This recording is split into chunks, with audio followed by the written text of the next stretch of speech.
Alright guys, welcome back to the channel. Thank you for tuning into today's video. We have more gaming and PlayStation news, rumours and leaks to go over. A huge shout out to the God of War and Uncharted channel members. And if you're new here to the channel, consider subscribing and becoming a channel member. Do you remember the 2016 PlayStation showcase? Yeah, the one that blew everybody's minds. The one that gave us God of War, Spider-Man, Days Gone and even more all in one night. That showcase defined a generation. It was cinematic, bold, and it set the tone for what PlayStation Studios was all about. Massive first-party exclusives, deep storytelling, and iconic characters. Fast forward to now, 2025, and here's the question on a lot of people's minds. Where is the PlayStation showcase? What's next for Sony? And more importantly, when the hell are we going to see it? If you've been following PlayStation news closely, you might have noticed something missing. It's been a while since Sony held a proper PlayStation showcase, not a state of play, but the big event. The kind that gets fans hyped, the kind that headlines gaming news for several weeks, the kind we used to associate with major console reveals and first-party blockbusters. Well, there's now talk that Sony might be planning to bring the showcase back as soon as this summer. And if that's true, it could be a massive moment, not just for fans, but for the direction of the entire PlayStation brand. Before the PlayStation 5 even hit store shelves, Sony introduced a new format for delivering their biggest announcements, the PlayStation Showcase. The format was meant to be bigger and more impactful than the smaller State of Play streams. While the State of Play is great for focused updates or game-specific spotlights, the Showcase is designed to give the full picture, a look at what's next from Sony's big first-party studios.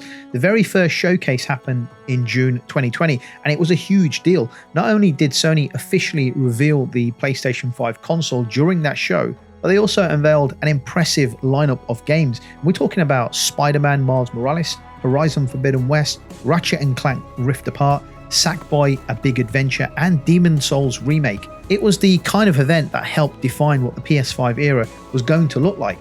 Sony went on to host a few more showcases, one in September 2020, another in September 2021, and the most recent one in May 2023.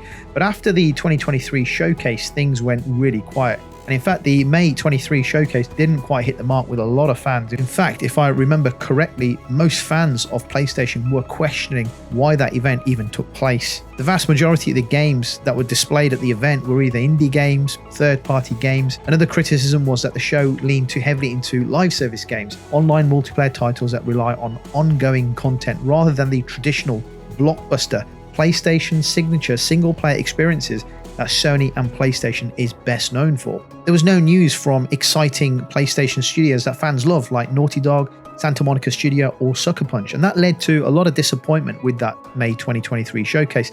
Since then, Sony has stuck with the safer, predictable state-of-play format, shorter, more controlled, and generally lower risk. But things might be about to change. Recently, industry insider Jeff Grubb, who has a solid track record when it comes to gaming news, brought up something very interesting on his Game Mess podcast. And according to him, Sony is now considering and debating whether to hold a full PlayStation showcase this summer. And the fact that they're actually debating this is a good thing. Nothing has been confirmed yet from Sony. They're still deciding between doing a modest state of play or going all in on a showcase. But the fact that a full showcase is even being discussed and considered is enough to raise eyebrows. Grubb also mentioned that Sony may be planning some fun announcements for this summer. More importantly, he pointed out that this could be the start of a wave of new communication from Sony, a way to start setting expectations for 2026 and beyond. And if you think about it, this actually lines up pretty well with what we know about Sony's development timelines. Many of the company's first-party studios, the ones responsible for PlayStation's biggest hits, have been quiet for a number of years now, and that's not a bad sign. It usually means that they've been hard working on something brand new, and after 3, 4, or 5 years in development, it's fair to expect that some of these projects might finally be ready to show. So if Sony did a showcase this summer, what games might we actually see from PlayStation this summer? So let's start with the obvious, Wolverine. It's a big favourite. Marvel's Wolverine, developed by Insomniac Games, was first revealed in 2021 with just a short teaser. Since then, we've seen nothing. No more trailers, no gameplay, no release date. But it's now been over 3 years since we saw the initial teaser trailer, so if any game is due for a proper reveal, it's this one. Insomniac is known for polished, fast-paced action games, and fans are dying to know how they're going to handle Wolverine. A gameplay trailer would definitely be one of the showcase's highlights. Another highly anticipated title is the follow-up to Ghosts of Tsushima, the sequel titled Ghosts of Yotai, and it's rumored to launch in 2025. If that's true, a gameplay reveal this summer makes perfect sense, especially if Sony wants to start building excitement early. Naughty Dog has been pretty silent since The Last of Us Part 2, aside from updates related to the TV series and multiplayer spin-offs that seem to have stalled. However, they have recently announced a new IP in development called Intergalactic: The Heretic Prophet, which is supposedly one of 2 projects that they're currently working on. Might we get to see gameplay trailer of Intergalactic at the showcase with a teaser trailer of their other IP? Is that possible? What could the other IP be? Could it be Last of Us Part 3 perhaps? Who knows? Let me know in the comments down below. Next up, we have Santa Monica Studio that wrapped up God of War Ragnarok in 2022, and while Kratos' story might continue someday, right now the team is rumored to be developing a brand new IP. We don't know much about this new IP, although rumors keep surfacing that this is some kind of a sci-fi game. But if it's far enough along in development, Sony might decide to give us a sneak peek, even if it's just a cinematic trailer. Hell, just give us a name. Guerrilla Games is reportedly working on a multiplayer spin-off in the Horizon universe. This project has been rumored to have been in development for many years, and it's set to focus on co-op gameplay in a world filled with mechanical beasts. We've already seen tech tests and some early visuals leak online. A full reveal could finally be coming along at the showcase. Next up, we have Housemarque, the studio behind Returnal. Recently, they teased their next game, Saros, during February's State of Play. The teaser was vague but very intriguing. Housemarque have already confirmed that they will be showcasing gameplay this year, but more on that a little later in the video. And of course, there are studios working on live service games like Fair Games and Haven Studios, so I'd expect to see something from those studios at the event if it takes place this summer. All of this adds up to one thing. The timing is perfect for Sony to hold another showcase. The PlayStation 5 is now midway through its life cycle. Players want to know what's next, and Sony, for the most part, has kept things very quiet. The potential showcase this summer could be the moment they re-engage with the community and remind everybody why PlayStation still dominates when it comes to exclusive games. If you remember the 2016 PlayStation Showcase, it is still considered one of the greatest showcases of all time. It wasn't just the games, it was the presentation. It opened with a live orchestra setting the stage for a God of War reveal. That moment when Kratos stepped out of the shadows, goosebumps. Do you remember? Let me remind you.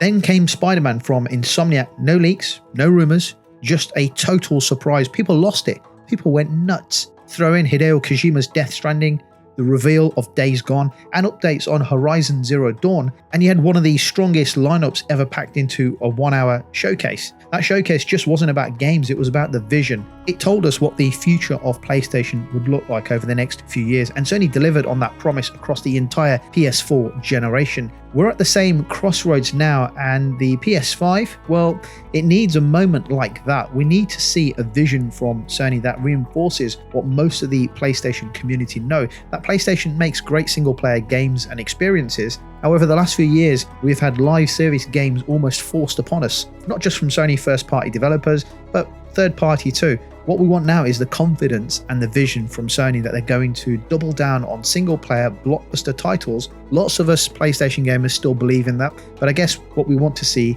is those games revealed and showcased at a PlayStation event. Come on, Sony, show us your vision. If Sony did a showcase in 2025, what would you expect to see from a first-party perspective? Drop your games and thoughts in the comments, and let's move on. Now, if you're a fan of The Division 2, there's some good news on the horizon. The game's next downloadable content, titled Battle for Brooklyn, is expected to drop towards the end of May. This comes from a report by Tom Henderson on Insider Gaming Weekly, and while Ubisoft hasn't confirmed the exact date just yet, more details are expected to be revealed on April 23rd. So if you've been waiting for new content, you won't have to wait much longer. Now, it's important to note this DLC isn't going to be a massive expansion. According to Henderson, Battle for Brooklyn might actually be the smallest DLC in the history of the Division franchise. Ubisoft is planning to price it at around $15, which tells us it's likely more of a story-driven update rather than a big gameplay overhaul or massive new map. Originally, Battle for Brooklyn was supposed to release sometime in 2024 as part of the game's 6-year content. But as development went on, things changed. The release was pushed to early 2025 and then again moved outside the official Year 6 content window. With Year 7 of the Division 2 just around the corner, it looks like this DLC will now act as a kind of kickoff for the game's next chapter. In addition to the DLC news, there's also something bigger brewing behind the scenes. Ubisoft has officially confirmed that the Division 3 is in active development. There's no release window, there's no trailers, and honestly not much information to go off just yet. News that the Division 3 is happening is fantastic. Of course, with Ubisoft shifting priorities and ongoing changes within the company, plans could still change, but for now, fans of the series can look forward to the future beyond the Division 2. So, are you planning to pick up Battle for Brooklyn when it drops in May? Let me know in the comments, and let's move on. Now, as I mentioned earlier in the video, we will be seeing some more from the game Saros later this year. Saros is the upcoming PS5 title from Housemarque. Now, if that name sounds familiar, it's because they're the same studio behind Returnal, a game that earned praise for its fast-paced action and roguelike mechanics. And while Saros is technically a new IP, it's building on some of the core ideas and gameplay elements seen in Returnal. This time though, the story is set on Carcosa, an off-world colony that's caught under the shadow of a mysterious and ominous eclipse. The main character is somebody called Arjun Devraj, a determined member of the Soltari N-Force. He's portrayed by an actor, Rahul Kohli, who brings a gritty, grounded energy to the role as Arjun tries to track down someone important to him, though we still don't know details of who or why. Housemarque announced Saros during Sony's State of Play back in February. It's set to launch in 2026, so we've still got a bit of waiting to do, but the good news is that we'll be getting our first extended look at the game's gameplay later this year. No official word on when we'll see it. Maybe another State of Play, maybe a PlayStation showcase, possibly the Summer Game Fest, or even a special showcase hosted by Housemarque themselves. Similar to like what Bungie did with the Marathon Showcase, Housemarque could host an event themselves, showcasing the game's capabilities and some behind the scenes footage and talk from some of the developers. We'll just have to wait and see how they'll decide to roll it out. What we do know is that Saros is aiming to push the gameplay and visuals to another level. If Returnal was about fast, reactive combat and eerie environments, Saros seems to be doubling down on storytelling and world building while giving us the action Housemarque is known for. I have to say, Housemarque did a stellar job on Returnal, and if that's what they're capable of as an independent smaller studio, now that they've expanded their team and have been acquired by Sony, I have the utmost confidence that they will deliver an amazing gaming experience. Okay guys, let's move on. Ready or Not, a game that's been gaining a lot of attention and for good reason. Developed by Void Interactive, Ready or Not is finally making its way to consoles with a PlayStation 5 and Xbox release planned for summer 2025. Now, if you haven't heard much about this game yet, here are the details. Ready or Not is a tactical first-person shooter that puts you in the boots of a SWAT officer. Think SOCOM, right? SOCOM style game. This isn't your typical run and gun shooter though.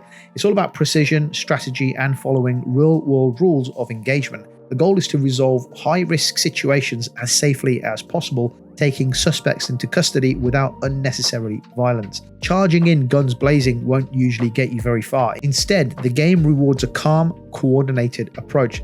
The game first launched in early access back in December 2021. Since then, it's built up a strong community of fans and earned a very positive rating on Steam with over 180,000 user reviews backing it up. Now that console players will get the chance to experience it, the excitement is ramping up once again.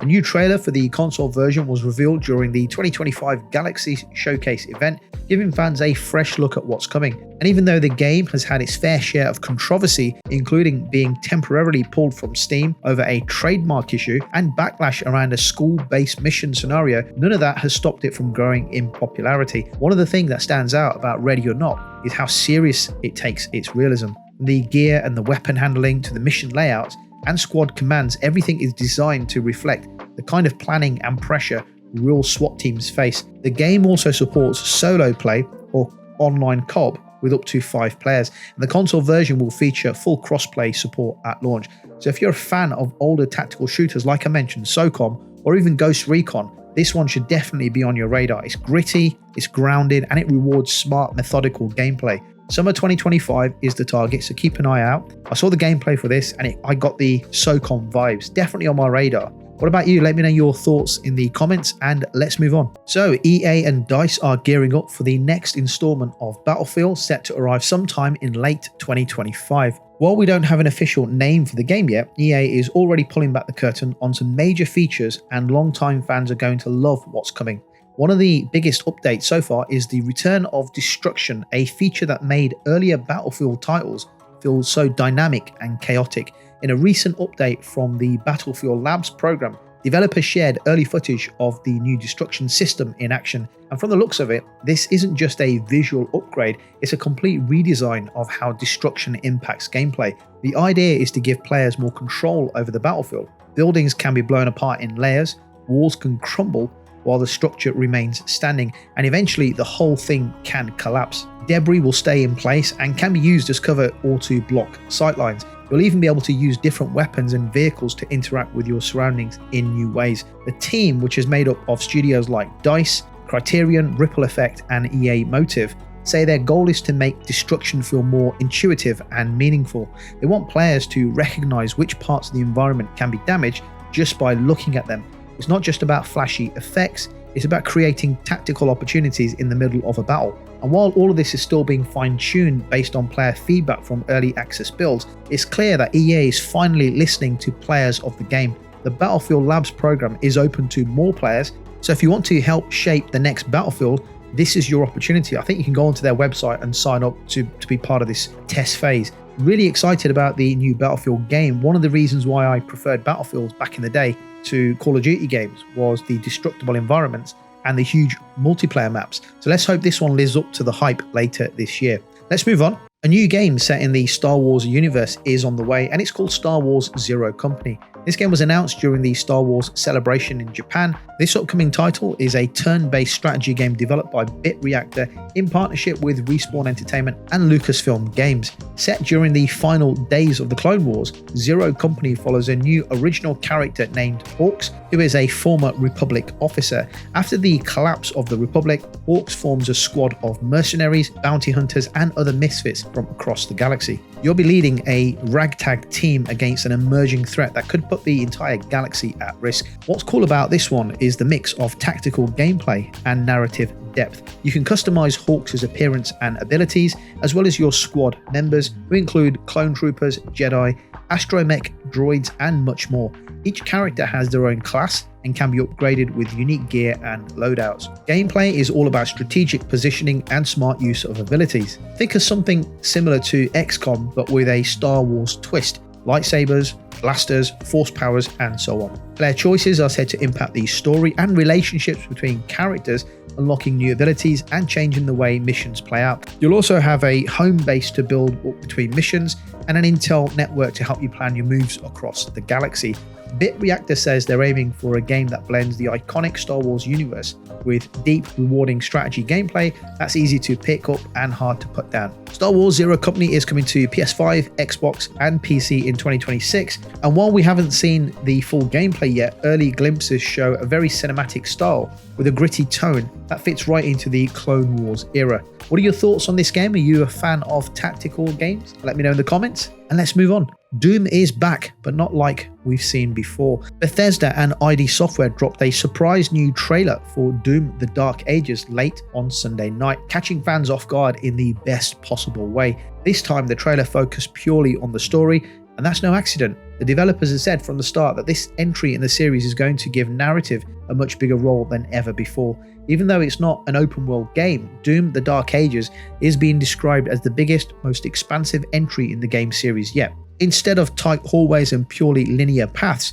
the game mixes Doom's classic fast-paced action with much larger environments. You'll still get those iconic arena fights and hidden secrets, but now there's more room to explore and tackle objectives in a much different way. The developers also mentioned that they're putting more focus on progression and character upgrades. They've simplified the in-game economy, learning from Doom Eternal, which players felt had a few too many currencies and skill trees. In this new version, you'll be able to find and unlock power-ups that directly boost your character in meaningful ways.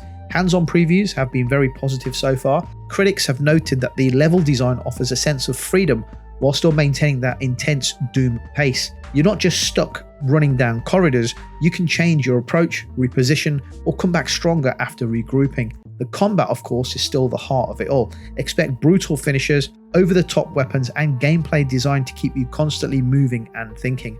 Doom: The Dark Ages launches May 15th on PC, PlayStation, and Xbox. And for PC players, there's support for high-end visual features like DLSS 4 and path tracing. There's even some chatter about a Nintendo Switch 2 version, which wouldn't be surprising considering the last two Doom entries ended up on the original Switch. The fact that this is a single-player game has my attention right from the off. Looking forward to playing this if I get the time when it comes out next month. So Codemasters is back with a fresh update to their Formula 1 franchise, and F1 25 looks like the most realistic and customizable version so far. For the first time, the game is focused entirely on current generation hardware, meaning no more compromises for last gen consoles. The visuals get a further boost with a new track surface shader, which makes everything from reflections to rubbered in racing lines look more lifelike than ever before. A fun new twist in F1 25 is the ability to race some tracks in reverse. Tracks like Austria, Silverstone, and Zandvoort have been carefully reworked for this alternate layout, giving players a fresh challenge, especially those who've memorized the standard versions.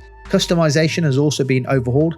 The editor is now much more flexible. You'll be able to position, rotate, and scale decals freely using a catalog of fictional sponsors with their own branding. One long-term requested feature has finally arrived, and that is the custom driver numbers. You'll be able to choose your number, adjust the font, and pick the color that suits your style. In My Team mode, engine sound now changes depending on the chosen power unit. So if you're using a Mercedes engine, it'll sound completely different from a Ferrari or a Red Bull. There's also a new multiplayer feature called Invitational. These are special challenge events where you and friends compete together against AI teams with rewards based on your combined performance. Plus, a new accolade system helps you identify clean drivers and team players, making it easier to build a good online racing squad. Improved cinematics will now include real-life F1 personalities like Anthony Davidson, Natalie Pinkman, and Naomi Scheif. The driver dialogue has also doubled in size, adding more variety and immersion during races and qualifying. F1 25 hit stores on May the 30th, 2025, with early access starting May 27th for players who grab the iconic edition.